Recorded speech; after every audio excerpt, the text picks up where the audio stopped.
67। আমরা অনেক সময় এভাবে টেপ ধরি বা সেন্টিমিটারে মাপার সময় চিন্তা করি ইঞ্চিতে কেন ধরলাম, উল্টাইতে হয় আবার। উল্টানোর দরকার নেই, একদমই দরকার নেই। এটাকে ইঞ্চির দিকে ধরছেন, এই পাশে এসে উল্টাই দেবেন 67 সেন্ট। এটা কাপ সহ হবে। হ্যাঁ, আর একটা মাপ করতে গিয়ে সেন্টার ব্যাক পয়েন্ট কীভাবে মাপ, এই সেন্টার ব্যাক পয়েন্ট থেকে শোল্ডারের এখান থেকে স্লিপ, দুটো মাপ আছে স্লিভ লেন্থের। একটা হচ্ছে আপনার স্লিভ লেন্থ, কিছু কিছু প্রোডাক্টে দেখবেন যেমন নিচের কিছু আইটেম আছে সাইড সিট, এখানে শোল্ডার পয়েন্ট থাকে এইভাবে।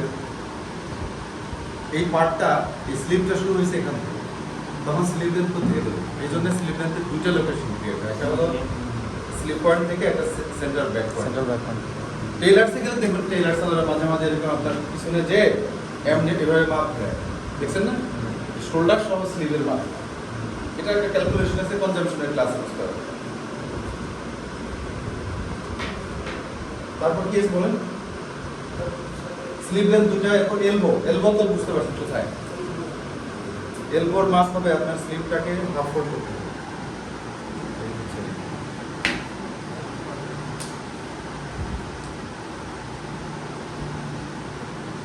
এলবোর লোকেশন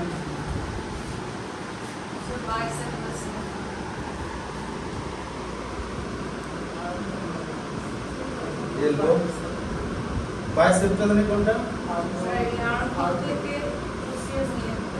ও আচ্ছা স্যার, এই যে এখান থেকে এইভাবে, তাই না? বাইসেপ, এটা 2 cm কি ফিট এখানে লেখা আছে?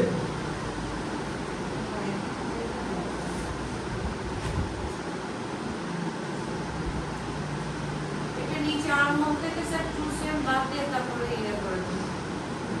আর্মহোল থেকে 2 cm, এখান থেকে না এখান থেকে?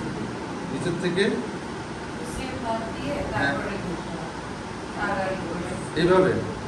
হ্যাঁ, মানে যে ক্রস পয়েন্ট থেকে বাদ দিয়ে, ক্রস পয়েন্ট থেকে বাদ দিয়ে বাইসেপ। আমি এখানে একটা মাপ দিতে দেখছি যে কনজাম্পশন করার সময়, যে এই স্লিপ পয়েন্ট থেকে 2.5 cm নিচে এসে একটা মাপ ধরে এইভাবে, 2.5 cm, কোনো কোনো সময় 3 cm। এটা কি আমাদের মাস্টার সাহেব দেখাইছে বাইসেপের মাপ নাকি? হ্যাঁ, স্যার বাইসেপ দেখেছে, আবার আমি স্যার একটা ইয়েও দেখলাম, ইউটিউবে দেখলাম বাইসেপের মাপ কোনটা আমি ভুলে গেছি। বাইসেপে যে আর বাহু যে মাপটা। ও আচ্ছা আচ্ছা, এই মাপটা।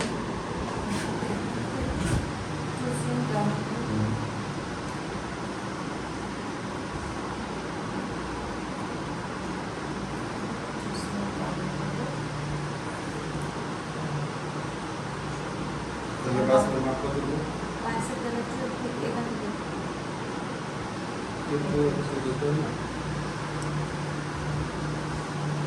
এখান থেকে ধরতে হবে। হ্যাঁ হ্যাঁ, এখান থেকে ঠিক ডাউন, হ্যাঁ এখান থেকে ধরে এখান থেকে আর তো বাইসেপ। হওয়ার কথা না, আমি রিকল করতে পারবো। বাইসেপ পরিচিত আমার শব্দ, বাট আমার এটা মনে নেই। আমি নেক্সট ক্লাসে এটা নিয়ে আছে।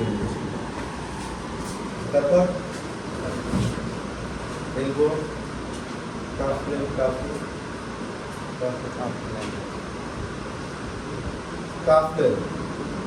উইথ কাফের 3টে মাপ আছে।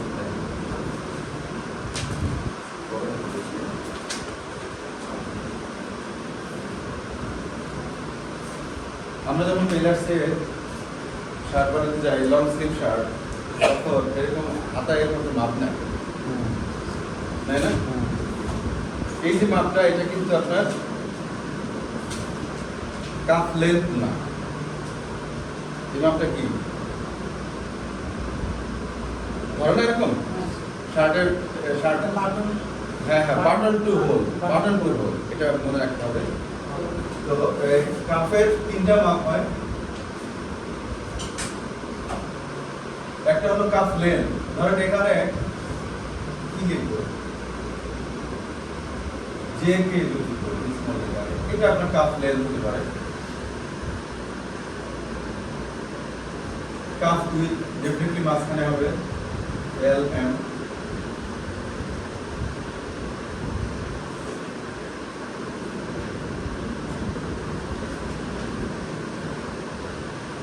তাহলে কাপ ওপেনিংটা কোথায় হবে? এদিকে একটা হোল থাকে, এখানে বাটন থাকে দুইটা, হ্যাঁ তাই না? দুই বাটনের মাঝখান থেকে, কারণ দুইটা বাটন কেন দেওয়া হয়? দুইটা বাটন এই জন্যই দেওয়া হয় যে কখনো এই বাটনটা লাগানোর পরে আমরা একটু আনকমফোর্ট ফিল করি, যে একটু টাইট টাইট মনে হচ্ছে, তখন আবার আমরা এইটাতে লাগাই, তাই না? এটাই তো করি, প্র্যাকটিস তো এরকমই। তো অ্যাকচুয়ালি মাপ কোনটা থেকে হবে? দুইটার মাঝখান থেকে হবে, তাই কি বলেন? যদি আপনি এটা থেকে ধরেন তাহলে তো বেশি হয়ে যাবে। দুই বাটনের মাঝখান থেকে বাটন হোল করে, এটা হচ্ছে আপনার কাফ ওপেনিং, কাফ ওপেনিং। দুই বাটনে, এই যে বাটন, দুই বাটনের মাঝামাঝি থেকে এই বাটন হোলের এন্ড পর্যন্ত, এটা হচ্ছে আপনার কাফ ওপেনিং।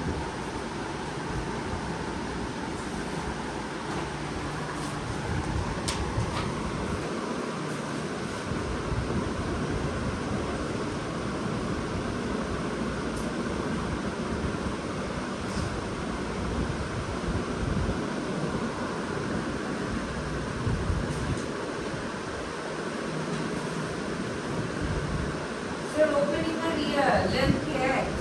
না না না, এক হবে না, না লেন্থ তো এটা। এখন কাপ অনেক সময় এভাবে ফ্ল্যাট করে ধরা যায় না, কারণ এই যে এটা এখানে দেখেন, যদি আমরা এখানে হাফ করে দিই,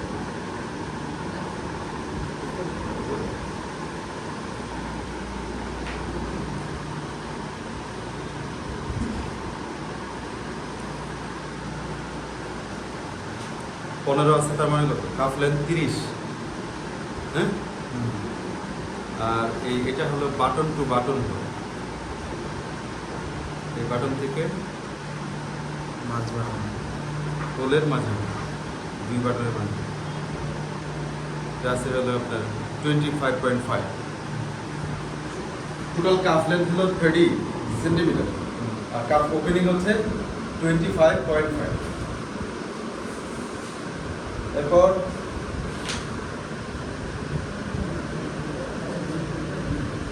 পকেট লেন্থ, পকেট উইথ, এটা দেখানোর কিছু নাই।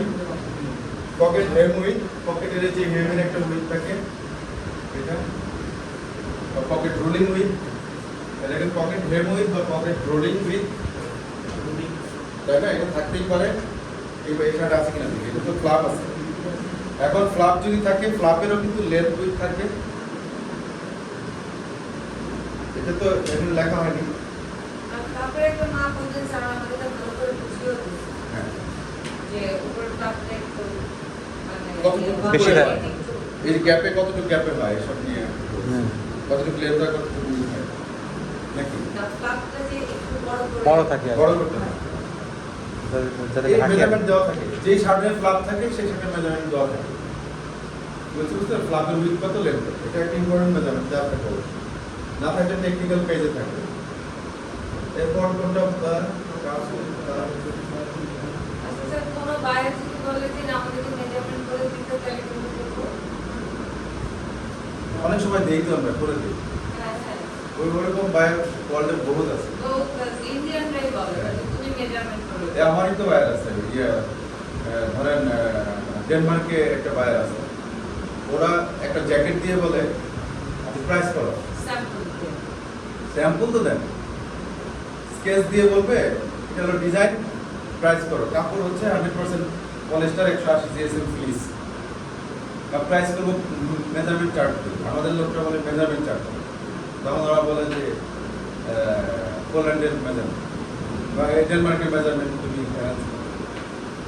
তখন আমরা ডেনিশ মেজারমেন্ট, দেখা গেল যে যদি ডেনমার্কের কান্ট্রি ওয়াইজ কিছুটা ভেরিয়েশন থাকে, ইউরোপীয় আছে কিন্তু, হ্যাঁ, ইতালির মেজারমেন্ট আর ডেনমার্কের মেজারমেন্ট এক না,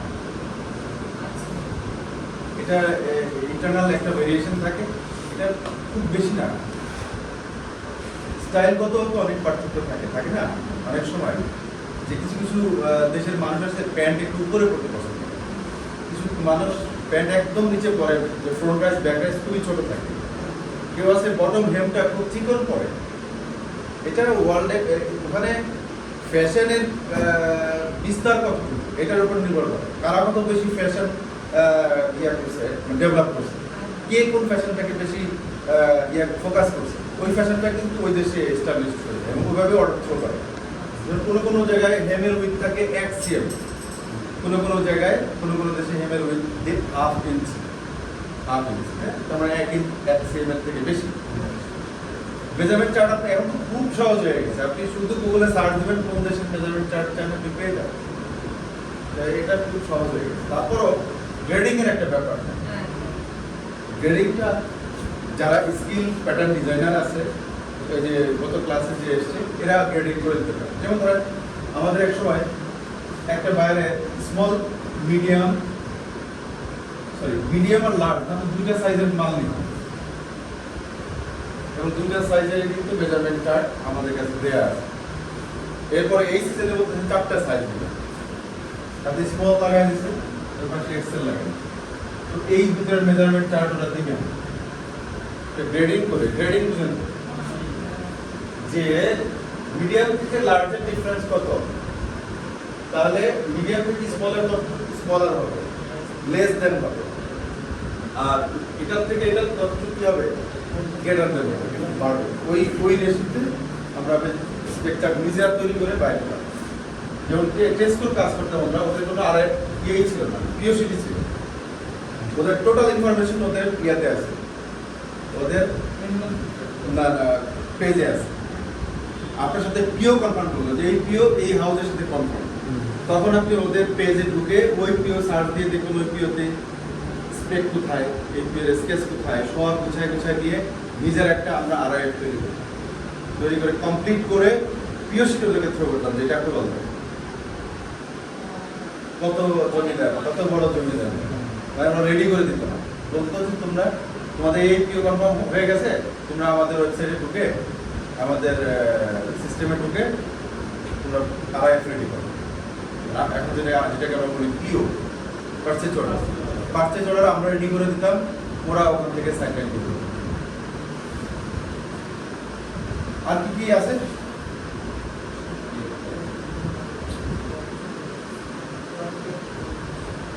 back yoke length back yoke with back centre length centre back length বলা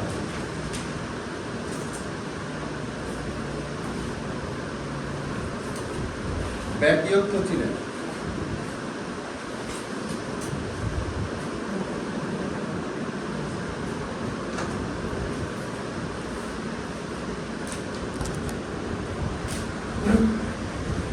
করে দেখি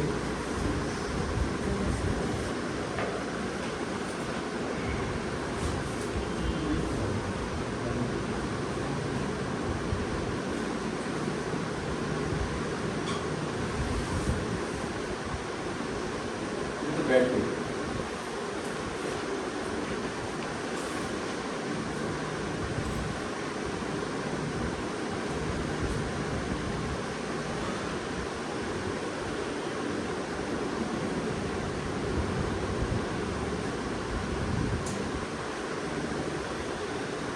बैटरी प्लेन बैटरी व्हील अथवा এটাকে শোল্ডার উইথও বলে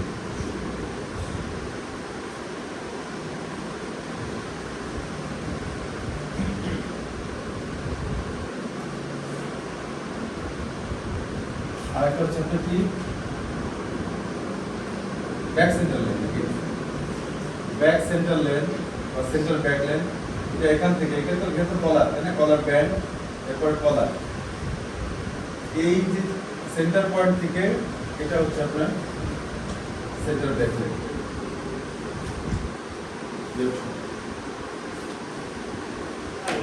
centre back lane high over point থেকে হবে না সেন্টার ব্যাক লেন হবে সিবিপি থেকে সেন্টার ব্যাক পয়েন্ট এই যে এখানে সিবিপি আছে না centre back point back centre collar band তো স্যার ইয়ে থাকে কাপ থাকে হ্যাঁ কাপ থাকে না এটা সেন্টার ব্যাক লেন যদি ব্যাক পার্টের উইথ কোথাও কাজে লাগে এটা হলো ব্যাক পার্ট উইথ ব্যাক পার্টের উইথটা মেজারমেন্টের জন্য, বডি মেজারমেন্টের দরকার নেই, এটা শুধু প্যাটার্নের জন্য দরকার। কার্ভের এটা কীভাবে ধরলাম, এটাই তো সেন্টার ব্যাক পয়েন্ট, এই লেন্থটাই হচ্ছে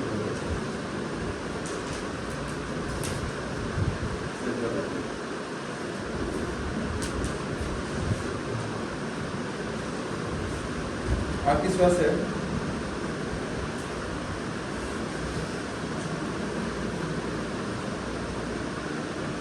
প্লাকেট লেন্থ, প্লাকেটের এই যে প্লাকেট, এটা আরো কিছু থাকতে পারে, যেমন এই প্লাকেটটা, এটা হলো বক্স প্লাকেট বা আপার প্লাকেট।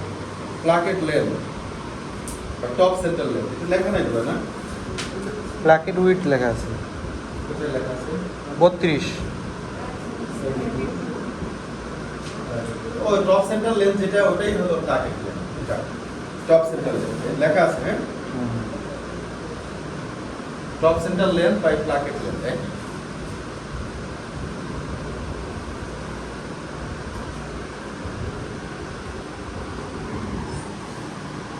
প্লাকেট উইথ আর কি আছে?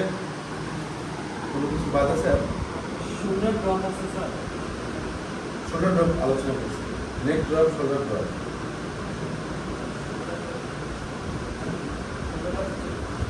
শোল্ডার লেন্থ, শোল্ডার ড্রপ একটা পেপার দিয়ে এগুলো এগুলো গ্যাপ থাকে।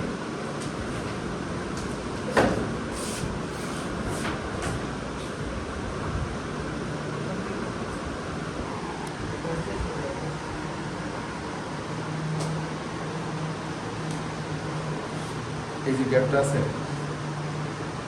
আমাদের স্যারে কিভাবে বুঝেছে?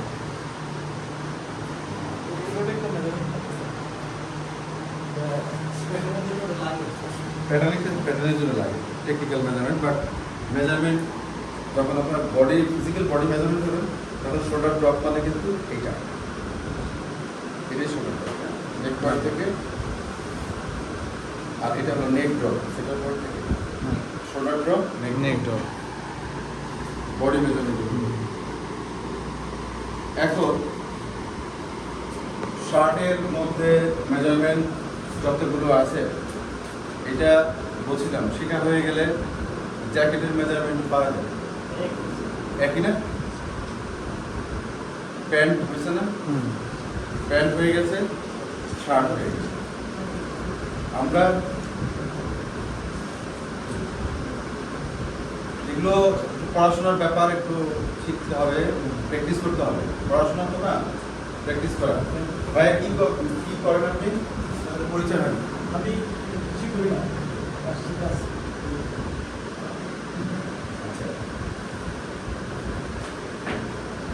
আগের ক্লাসগুলো কিভাবে দেখা ইয়ার থেকে? আচ্ছা, এখন স্যার একটা কথা বলছিলেন আপনি যে Next মডার্নাইজেশনকে আবার ওই যে কয়েকটা ক্লাস নিচে ব্লক করে সেগুলো করে নিতে পারবেন। হ্যাঁ, লেকচার ছাড়া বোঝাও যায় না। হ্যাঁ, হ্যাঁ সব কিছুই ওই শুধু ইউটিউব দেখে, না হ্যাঁ, আর শীট পড়ে হয় না। কিছুই জমা না। সাপোর্ট করো, তো ভুলে গেলাম আপনি বলছেন ওটা হয়তো আবার পরে রিভিউ করা যায়। করা যাবে। এখন মেজারমেন্ট, আমি এবার একটু পেছনের কথায় বলতে চাই যে আমরা মেজারমেন্ট শিখলাম, মেজারমেন্ট তো শিখে গেছি, এটা প্র্যাকটিসের ব্যাপার, বেশি বেশি প্র্যাকটিস করতে হবে। বাসায় প্যান্ট আছে না? সবারই তো আছে, প্যান্ট শার্ট সবার আছে না? এই যে মেয়েদের জামা, কি বলে, টপস বা কামিজ, সালোয়ার, এগুলো তো আমাদের এই মেজারমেন্টের মধ্যে পড়ে গেছে না? পড়ছে কিনা? স্লিভ লেন্থ আছে, চেস্টের মাপ, hip, back rise, front rise সব আছে। কারণ আমাদের যত পোশাক আছে, শার্ট প্যান্টের মেজারমেন্ট আপনি শিখে গেছেন, তো 95% মেজারমেন্ট আপনি পারেন। মেজারমেন্ট পারাটা খুব বেশি বড় বিষয় না, বিষয় হলো মেজারমেন্টটাকে বেশি বেশি প্র্যাকটিস করা। হ্যাঁ, বডিটা কোন দিক ধরতে হবে, টেপ কোন দিক ধরতে হবে, কত দ্রুত কতগুলো বডি মেজারমেন্ট করা যায়, এটা হলো আপনার স্কিলটাকে ওখানে ফোকাস করবে। আপনি মেজারমেন্ট জানেন, এটাই অনেক কিছু না।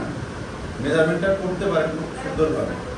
হ্যাঁ, মেজারমেন্ট কেন শিখলাম? কনজামশনটা কনজাম্পশন বের করার জন্য। আরেকটা কারণ কি? আরেকটা হলো বায়ারের মেজারমেন্ট চার্ট অনুযায়ী অনুযায়ী বায়ারের মেজারমেন্ট চার্ট অনুযায়ী প্রোডাকশন হয়েছে কি সেটা যাচাই করা যাবে। আর একটা কারণ বলছি, যেটা মার্চেন্ডাইজারদের জন্য বেশি দরকার, বিশেষ করে অ্যাসিস্ট্যান্ট মার্চেন্ডাইজার যারা, এদের জন্য খুব ইম্পর্টেন্ট।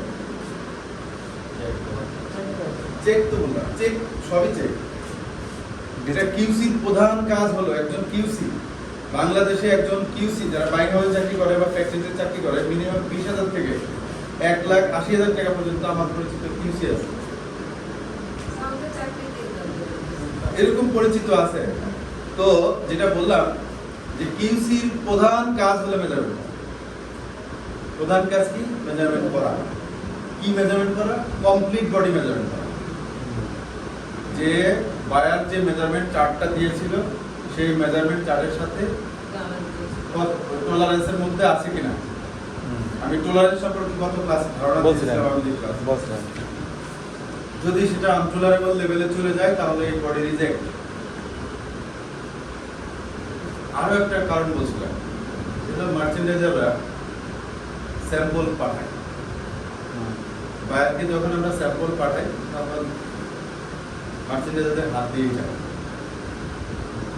তো যদি আপনি ফ্যাক্টরির মার্চেন্ডাইজার হন অথবা বাইক হাউসের মার্চেন্ডাইজার হন, স্যাম্পল পাঠানোর আগে বডি দেখতে হবে কোথাও কোনো ডিফেক্ট আছে কিনা। ডিফেক্ট আছে কিনা। ডিফেক্ট সাধারণত তিনভাবে বিচার করা হয়। ডিফেক্টটাকে আমরা তিনভাবে জাস্টিফাই করি। ডিফেক্ট, হ্যাঁ, একটা ডিফেক্ট হলো মেজারমেন্ট ডিফেক্ট। একটু একটা নোট নেন।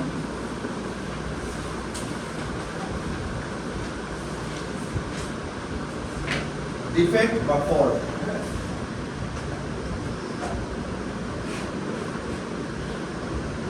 তাহলে হবে না একটাই ফল্ট। ত্রুটি বাংলাতে যেটাকে বলে ত্রুটি।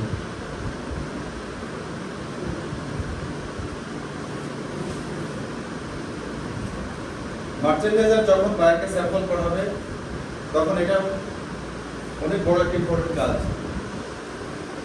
স্যাম্পল অ্যাপ্রুভ না হলে বায়ারের ইমপ্রেশন নষ্ট হয়ে যাবে। হ্যাঁ, যে আপনাকে আপনার তার অর্ধেক টাস্ক কমে গেল। whatever the bulk, whatever the good quality, you make shipment, doesn't matter. But first issue is sample. আপনি স্যাম্পলের যদি দেখে তার ইমপ্রেশন নষ্ট হয়ে যায়, দেন আপনার সম্পর্কে তার ধারণাই কমে গেল। যে স্যাম্পল 4 পিস স্যাম্পল পাঠাইছে, there are lots of discrepancies about the sample. So how they ensure bulk production or bulk quality. Bulk quality তে বুঝেন, bulk শব্দ হলো বৃহৎ, মানে 4 পিস যেমন সংখ্যায় 4টে পিস, বাল্ক বলতে বোঝায় পুরোটাই। 10,000 পিসের অর্ডার দিয়ে প্রথমে আমরা 4 পিস স্যাম্পল পাঠালাম। 4 পিস স্যাম্পলে বায়ার বলে এই হয়েছে, এই হয় না, এই হয় না, ঠিক নাই। তখন ওরা ধারণা করবে, ওদের ওখানে যে ডিজাইন ডিপার্টমেন্ট আছে ওরা চিন্তা করবে যে এই 4 পিস স্যাম্পলই দেখে নিতে পারে নাই, সে 10,000 পিস কিভাবে দেখে দেবে। বুঝতে পারছেন ব্যাপারটা? এই জন্য স্যাম্পলের গুরুত্ব অনেক বেশি। মার্চেন্ডাইজাররা যখন স্যাম্পল পাঠাবে ডেফিনেটলি মেজারমেন্ট পুরো পাঠাতে হবে। যদি মেজারমেন্টে কোনো ডিসক্রিপেন্সিস থাকে, যদি আউট অফ টলারেন্স থাকে, তাহলে ওটা পাঠাবে না, দরকার আবার বানাবে। ডিফেক্ট আমরা 3 ভাবে আইডেন্টিফাই করি। নাম্বার 1 হলো মেজারমেন্ট ডিফেক্ট।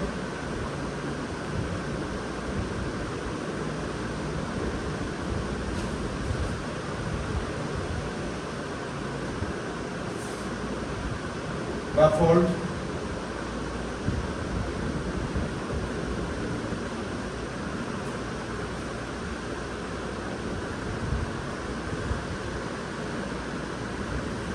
আরেকটা হচ্ছে আপনার ফ্যাব্রিক্স।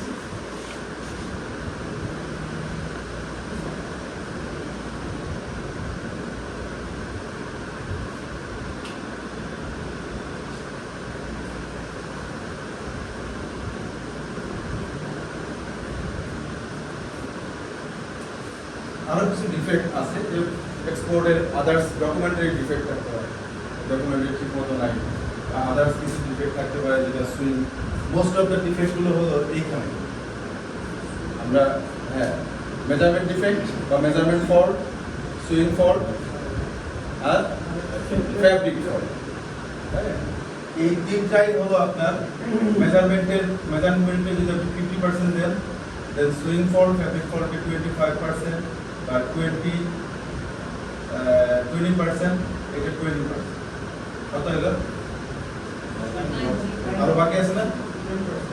আদার্স কিছু ফল্ট থাকে, হ্যাঁ, যেমন ধরেন আয়রন, ইমপ্রপার আয়রনিং, আয়রন ঠিক মতো হয় না। এটা কি সুইং ফল্ট না ফ্যাব্রিক ফল্ট? এটা ফিনিশিং ফল্ট। প্যাকিং করছে ভুল, রেশিও মিস্টেক করছে, রেশিও অনুপাত মিস্টেক করছে, সুইং ফল্ট না ফ্যাব্রিক ফল্ট না। তো আদার্স কিছু ডিফেক্ট আছে, এখানে লেখা রাখেন আদার্স ডিফেক্ট।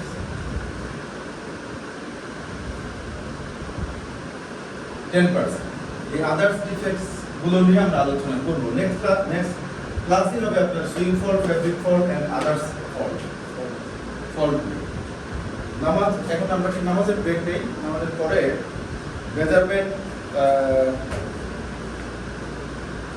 ট্রায়াল মেজারমেন্ট আমরা দেখাবো যে মেজারমেন্ট রিপোর্ট কিভাবে হবে, এটা নিয়ে আলোচনা হয়েছে ক্লাসে।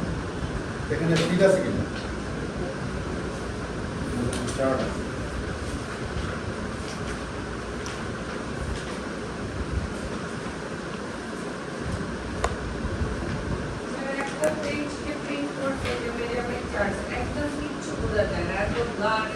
এটা ওই উপরে যা লেখা আছে মেজারমেন্ট চার্ট,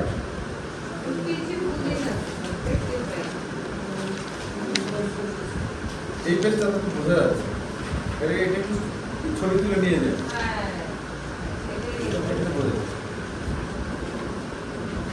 তো মেজারমেন্ট চার্ট এক জিনিস, আর মেজারমেন্ট শীট নেক্সট আলোচনায় নামাজের পরে মেজারমেন্ট শীটটা কিভাবে ফ্লট করতে হয় এটা নিয়ে আলোচনা করব। আর সময় থাকলে আমরা সুইং ফল্ট নিয়ে আলোচনা করব, ঠিক আছে? এটা তাহলে ছবি চলে যাবে, ঠিক আছে? Thank you.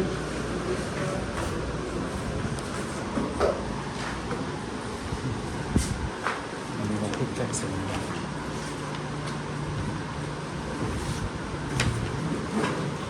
এটাই তো এই আসলে